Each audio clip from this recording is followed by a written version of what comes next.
Soal kasus pemerkosaan remaja di Parigi Mutong, satu orang pemerkosa hingga kini masih buron. Komisi 8 DPR RI dan Komisi Perlindungan Anak Indonesia sepakat meminta semua pelaku dihukum setimpal agar memberi efek jera.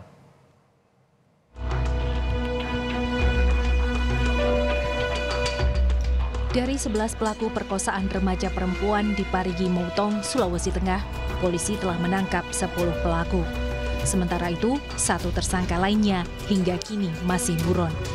Ironisnya, latar belakang profesi pelaku justru berasal dari orang yang seharusnya memberi perlindungan pada korban yang berstatus anak di bawah umur.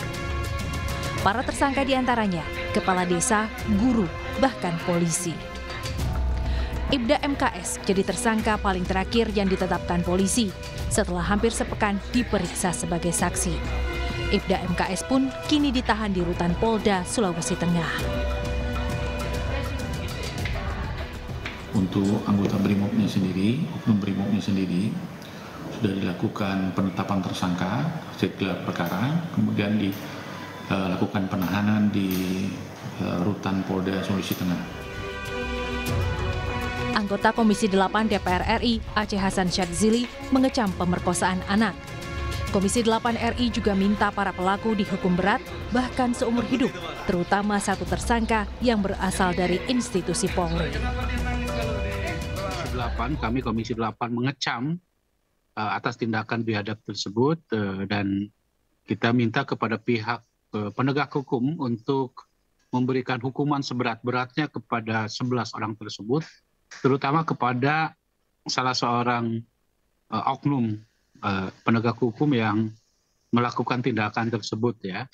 Saya kira jelas sekali ya dalam undang-undang tindak pidana kekerasan seksual maupun undang-undang perlindungan anak ya, bagi pelaku yang melakukan tindakan tersebut memang harus dihukum seberat-beratnya. Bahkan saya kira jika diperlukan ya hukuman seumur hidup gitu ya, dan sesuai dengan ketentuan yang ada di dalam undang-undang. Sejalan dengan DPR, Komisi Perlindungan Anak Indonesia (KPAI) juga mendesak polisi memberikan hukuman setimpal terhadap 11 pelaku pemerkosaan. Komisi Perlindungan Anak Indonesia juga menolak keras jika kasus kekerasan seksual disebut sebagai perbuatan persetubuhan yang saling menyetujui, sehingga kasusnya bakal terlihat ringan. Harus dipastikan adalah situasi kekerasan terhadap anak adalah tindakan pidana, dan ini siapapun ya, baik itu misalnya orang dewasa yang keluarganya mau orang yang sudah berjasa terhadapnya tetapi melakukan tindakan-tindakan terutama kejahatan seksual dalam terminologi Undang-Undang 35 2014 tentang perlindungan anak, ini membutuhkan penguatan dan penegakan hukum secara optimal sehingga menimbulkan efek jera. Sementara korban perkosaan kini masih menjalani terapi pemulihan fisik maupun psikologis di Rumah Sakit Undata Palu. Dokter menyebut ada tumor di rahim korban kurang lebih 6 cm. Dokter menambahkan masih akan ada pemeriksaan lanjutan di Rumah Sakit Polda, Sulawesi Tengah. Hasilnya akan menentukan tindakan medis lanjutan kepada korban. Bahwa pasien tersebut ada massa ya di sekitar rahim kurang lebih 6 cm, ada kesamaan yang sesuai dengan rujukan dari POSO dengan yang diperiksa tadi oleh tim dokter. Kami akan melakukan CT scan kontras. Ya.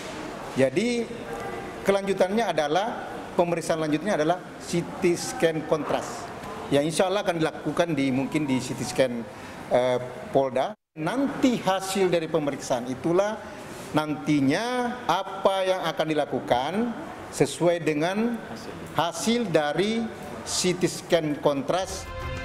Tak hanya pemulihan kondisi fisik dan psikis korban, Komisi 8 DPR RI juga berharap korban mendapatkan pemulihan hingga ia dapat kembali berbaur dengan masyarakat, mendapat pengasuhan dan pendidikan yang layak. Dan tentu kita harapkan kondisi psikologis dari korban bisa dipulihkan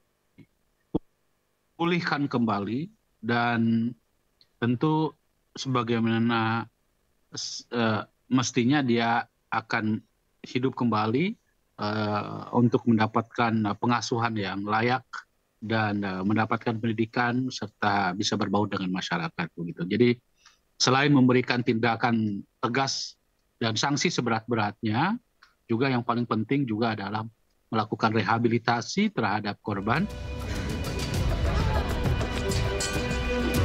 Kasus ini menyita perhatian karena polisi sempat menggunakan diksi persetubuhan anak, bukan pemerkosaan, dengan alasan tidak ada unsur paksaan pada korban. Tim Liputan, Kompas TV.